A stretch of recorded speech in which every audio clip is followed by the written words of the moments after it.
শুরু করেছিলাম। আমরা তো জানতাম না 5 তারিখের পরে আসলে এই 5 তারিখ এইভাবে হচ্ছে, কিন্তু ভারত তো সবই জানতো।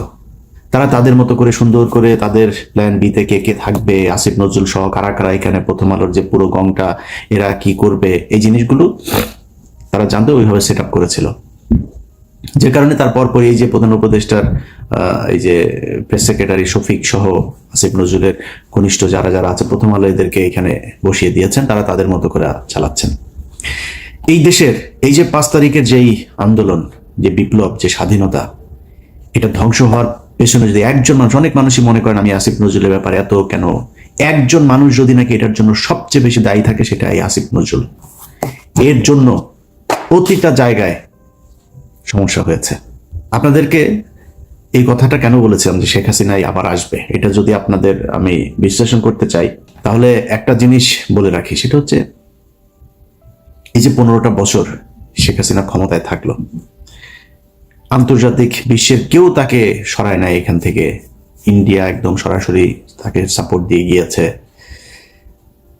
কিন্তু আন্তর্জাতিক বিশ্বের অন্যান্য দেশগুলোকে যে এই ব্ল্যাঙ্ক সাপোর্ট দিয়ে রাখা সম্ভব হলো কেন? কিসের জন্য করা হয়েছিল? কিসের জন্য হাসিনাকে কেউ সরাইতে পারে নাই? আন্তর্জাতিক বিশ্ব থেকেও কোনো চাপ কেন আসে নাই? এর একমাত্র কারণ, বাংলাদেশকে সবাইকে বোঝানো হয়েছিল যে এই দেশটা হচ্ছে একটা জঙ্গি রাষ্ট্র। তারেক রহমান, খালেদা জিয়া এরা হচ্ছে জঙ্গিদের মূল হোতা। এরা এদের কারণে, এদের যদি ক্ষমতায় যায় তাহলে এই দেশ আবার জঙ্গি হয়ে যাবে, অতএব আওয়ামী লীগকে রাখতে হবে। একমাত্র এই কারণে শেখ হাসিনাকে 15 বছর রাখা গেল। আচ্ছা, সেখানে এই আন্তর্জাতিক পুরো বিশ্বটাকে কারা এই ন্যারেটিভটা দাঁড় করাইলো? দাঁড় করাইলো হচ্ছে ভারত। আর কাদের উপরে চাপাইলো? আলেম সমাজ, বিএনপি, জামাত, তাদের উপরে। তার মানে প্রধান যে বিষয়টা 15 বছর যেই কারণে হাসিনা ক্ষমতায় থাকতে পারলো সেটা হচ্ছে এই যে আমাদের দেশকে জঙ্গি রাষ্ট্র তৈরি করার যেটা, সেটা। এটার সাথে একটা বড় অংশ কে ছিল? প্রথম আলো। যদি এটা হয়ে থাকে যে ইন্ডিয়ার কারণে আমরা 15 বছর আসতে পারি নাই, তাহলে আমাদের প্রধান কাজ ছিল এই স্বাধীনতার পরপর ইন্ডিয়ার ব্যাপারে পদক্ষেপ নেওয়া। কোনো পদক্ষেপ নেওয়া হয়েছিল? ভারতের সাথে কে কত পারে ঘষাঘষি করার জন্য সবাই চেষ্টা করলো। আমাদের প্রধান শত্রুকে আপনি পাশে রেখে তারপরে দেশ চালাবেন, দেশে আবার অস্থিতিশীল পরিস্থিতি আসবেন, আবারও হাসিনা আসবে না, হাসিনা এসে আবারও 15 বছর না 1500 বছর বাংলাদেশ শাসন করবে না, এই ভারতের সাথে একসাথে হয়ে যাবে না, এর কোনো গ্যারান্টি দিতে পারবেন? তাহলে করেন নাই কেন?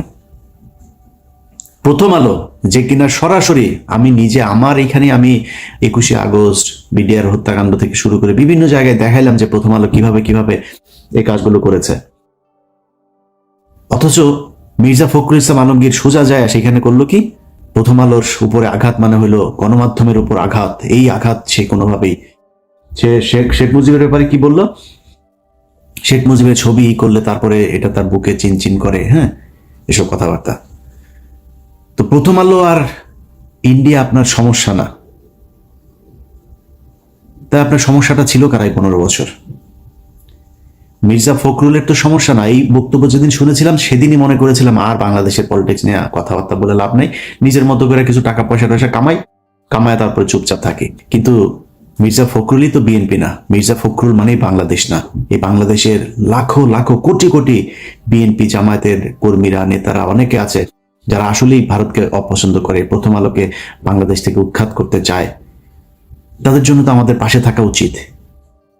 মির্জা ফখরুলের একটা ঘর জামাই আছে, ওই যে ফাহাম, আব্দুল সামাদ ফাহাম নাকি জানো, এই ঘর জামাইটা এতদিন মির্জা ফখরুল অস্ট্রেলিয়াতে যে আওয়ামী লীগের কাছ থেকে যা ভাগটাক পাইতো এগুলো নিয়ে ওইখানে দিত, বউরে নিয়ে থাকতো। এখন সে বউ নিয়ে বাড়িতে এসেছে, গ্রামে মানে দেশে এসেছে।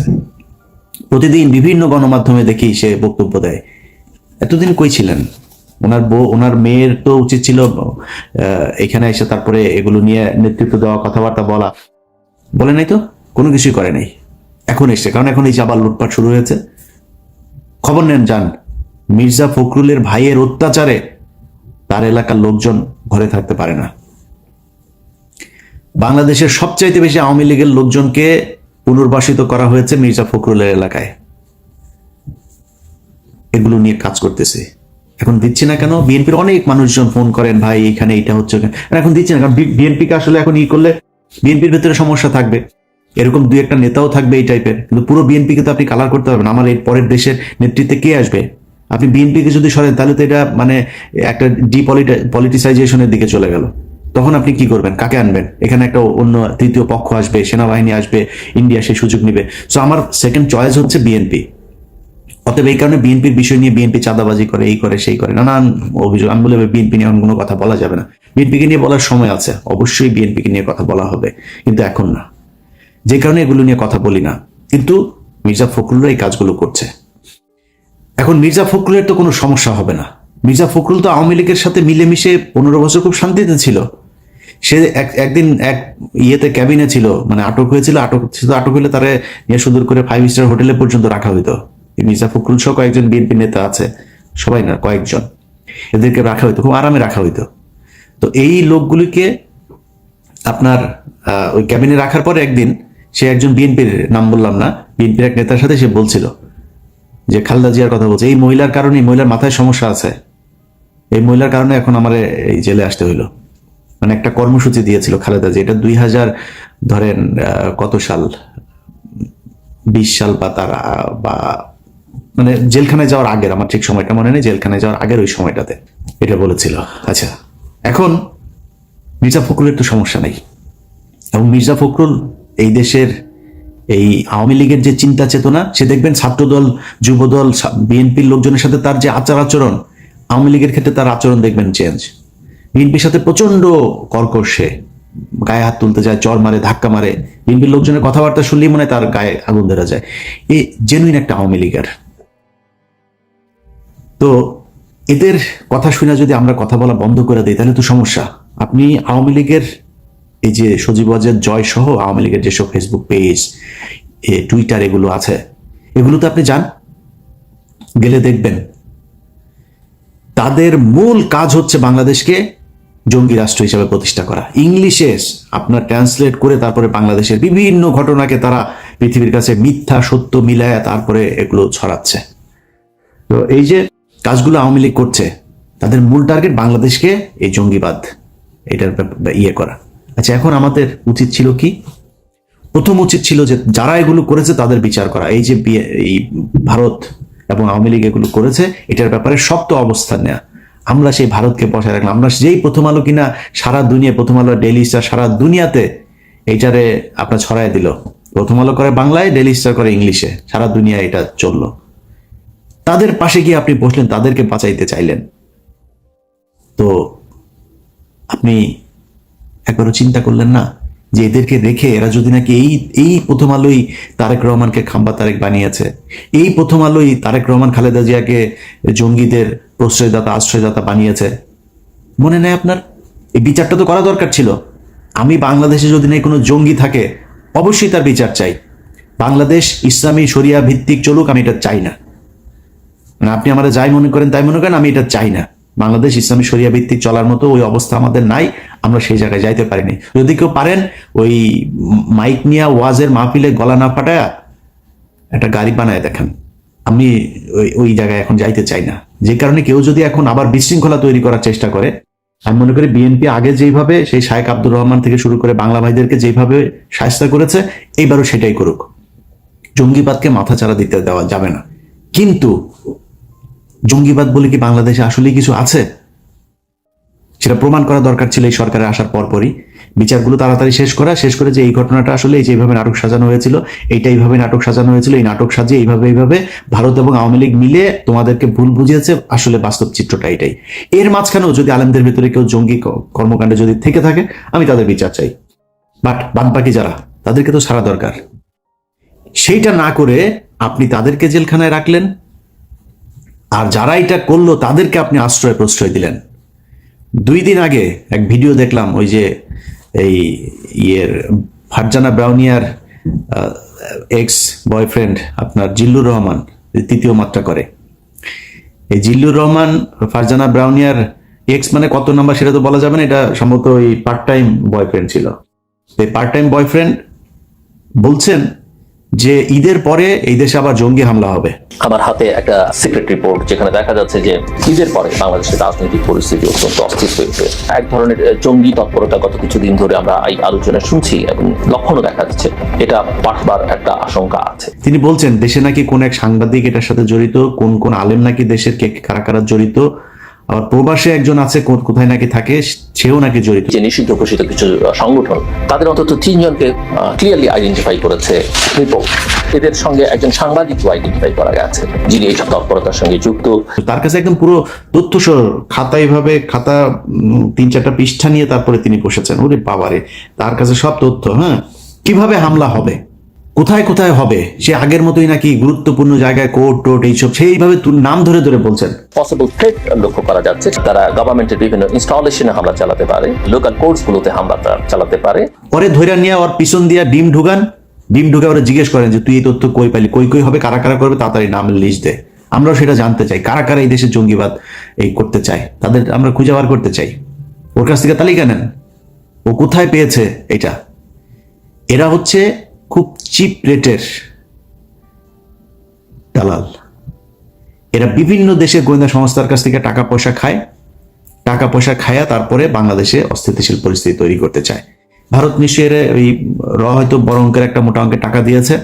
এই টাকা পয়সা নিয়ে সে এখন আবার আগের নেগেটিভ দাঁড় করাইতে চায়, এই দেশে আবার হামলা হবে ঈদের পরে, মানে জঙ্গি হামলা হবে, এই দেশে প্রচুর জঙ্গি আছে, এদের সাহায্য করো।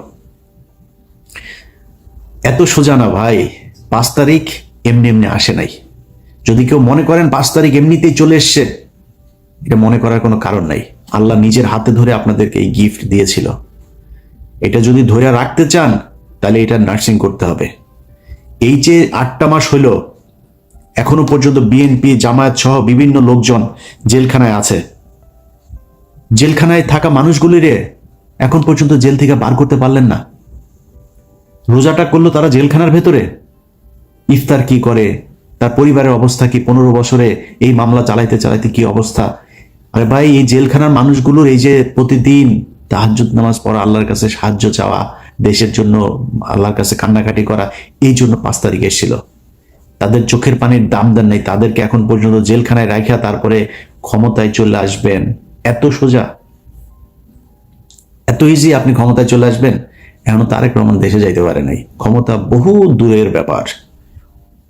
খুব পিরিতি দেখাইছেন না, শেখ হাসিনা দেশে আসবে, শেখ হাসিনা এই আবার করবে, আওয়ামী লীগকে আমরা মাফ করে দিব। তোর কাছে মাপ চাইছে? এখন আওয়ামী লীগকে পুনর্বাসিত করবে কি? কোন রিফাইন আওয়ামী লীগ আসবে, নাকি পিওর আওয়ামী লীগ আসবে, র আওয়ামী লীগ আসবে, না কোন আওয়ামী লীগ আসবে, সেটা নিয়ে আলোচনা হয়। এই আলোচনা আপনাকে আসতে বলছে কি? আওয়ামী লীগ বলছে আপনার কাছে যে আমরা আসতে চাই, আমাদেরকে র আওয়ামী লীগ নিবা নাকি এই রিফাইন আওয়ামী লীগ নিবা, কোনটারে নিবা, কোন ভাবে আমাদেরকে নেওয়া যায়, চাইছে আপনার কাছে?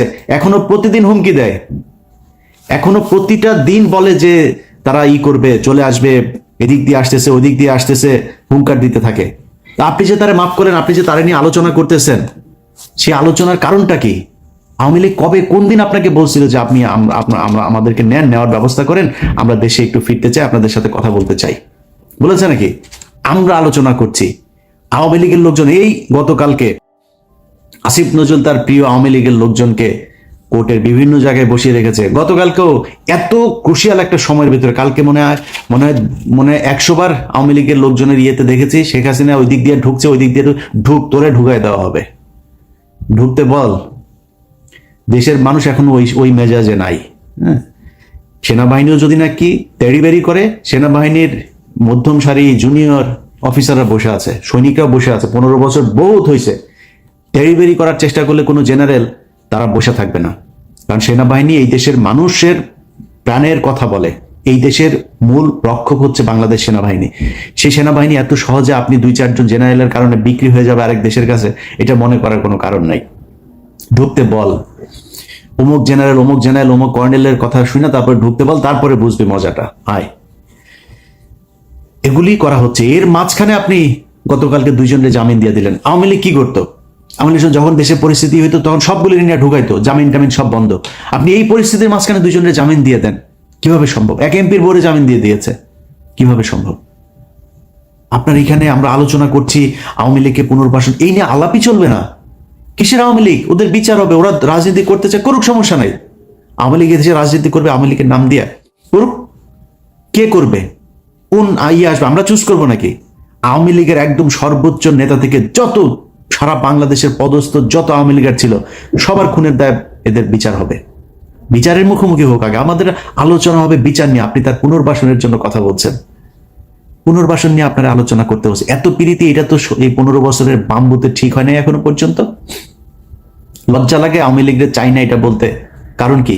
কারণ হচ্ছে এই যে আওয়ামী লীগের টাকা পয়সা খেয়েছে না, আওয়ামী লীগের সময় বিএনপি নেতার ব্যাংক চলে নাই, গার্মেন্টস চলে নাই, ব্যবসা প্রতিষ্ঠান চলে নাই, চালাইছে তো চালাইছে। যে কারণে এগুলি কি কি লেনদেন হয়েছে এগুলি রেকর্ড তো তাদের কাছে আছে। সেগুলি থাকার কারণে তারা এখন কথা বলতে পারে না। সেগুলি থাকার কারণে আওয়ামী লীগ যেটা শিখাই দেয় ওইটা বলতে হয়। তারেক রহমানের তারা দেশে নিতে চায় না। তো আমরা অনেক কথাবার্তা বলেছি তো গেল বিশেষ করে 5 বছরে। এবার দেশের কোনো খারাপ পরিস্থিতি আসলে আমরা পাশে থাকবো না। কারণ যা দেখলাম এইবার, যাকে যেখানে বসানো হয়েছে সে সেখানে যে লুটপাট করার চেষ্টা করেছে। কেউ এই দেশের কথা চিন্তা করে, এই দেশের মানুষের কথা চিন্তা করে নাই। আপনি ছাত্ররা, আরে বাপ, তোর 100 কোটি টাকার মালিক হলে তুই সেই টাকা কই রাখবে এইটাই তো তুই জানিস না এখনো, সেইটাই শিখিস নাই। তুই টাকার পেছনে দৌড়ানো শুরু করছিস। তোর সাথে যে যারা কিনা মারা গিয়েছে তাদের পরিবারের গুলোর কাছে এখন পর্যন্ত টাকা পয়সা, তার সাহায্য সহযোগিতা, তার পরিবারের পাশে দাঁড়াইতে পারিস নাই। তুই টাকা পয়সা কামানো শুরু করছিস যারা যেখানে বসানো হয়েছে। এই জন্য তো মানুষ, খালি আমি না, মানে আমার চাইতে তো বেশি অবদান এই দেশে যারা রাস্তায় থেকে তারপর মারামারি করেছে, গুলি খেয়েছে, মারা গিয়েছে, অন্ধ হয়েছে, পঙ্গুত্ব বরণ করেছে, এই লোকগুলি আর আসবে না আপনার পাশে। এইভাবেই থাকতে হবে। তো যেটা আগে বলছিলাম যে মির্জা ফখরুলের মতো এইসব কালপিট আওয়ামী লীগের দালাল যারা আছে তাদের জন্য যে কথা বলবো না, এটা না বলে পারি না। কারণ ওই যে সাধারণ মানুষগুলো আছে না, তাদের জন্য। বাট আমার মনে হয় আর কি সাধারণ মানুষের এটাই মনে হয় ভাগ্য, এই কোনো পাপ বোধহয় আছে, যেই কারণে আমার কপালে আসলে ভালো কিছু নাই ভাই। এই জন্যই হয়তো এরকম হয়। তা না হইলে এরকম বিশাল একটা সুযোগের পরে এই দেশের মানুষগুলি ঠিক হইলো না, মানে মানুষগুলি বলতে এই যে যারা জায়গা মতো বসানো হইলো তারা কেন ঠিক হইলো না এটা আমি জানি না, এটার কোনো ব্যাখ্যা নাই ভাই। ও আমার আজকের ভিডিওর মূল কথা হয়েছে যে ভাই, যে জন্য এই দেশটা 15 বছর আরেক দেশের কাছে জিম্মি ছিল সেটা পয়েন্ট আউট করা এবং পদক্ষেপগুলো নেয়া। এটা যদি না নেন, কালকে পরশু এই যে ঝুঁকির ভেতরে আপনাকে থাকতেই হবে। ভারত আপনাকে কখনোই শান্তিতে থাকতে দিবে না, এটা মনে করার কোনো কারণ নাই। অতএব যদি মনে করেন ওই ঝুঁকি, ওই শত্রুকে দমন করতে হবে, প্রকাশ্যে আনতে হবে, প্রকাশ করতে হবে যে ইয়েস আমরা এটা চাই না। এক বিএনপি আর জামাত যদি নাকি প্রথম আলোকে শেল্টার না দিত, প্রথম আলো বাংলাদেশে এতদিন থাকতে পারতো না। অনেকে বলে গণমাধ্যম, আরে ভাই গণমাধ্যমের মাঝখানে অনেকগুলো অফিস টফিস সব জ্বালায় দেওয়া হয়েছে, কি হয়েছে? বন্ধ হয়ে গিয়েছে, কি হয়েছে? করা হয়নি। প্রথম আলোর যেই সাংবাদিকগুলো, এই যে টিপু সুলতান থেকে শুরু করে যেগুলো আপনার জঙ্গি নাটক সাজাইতো, কারোর ব্যাপারে কোনো পদক্ষেপ নেওয়া হয় নাই।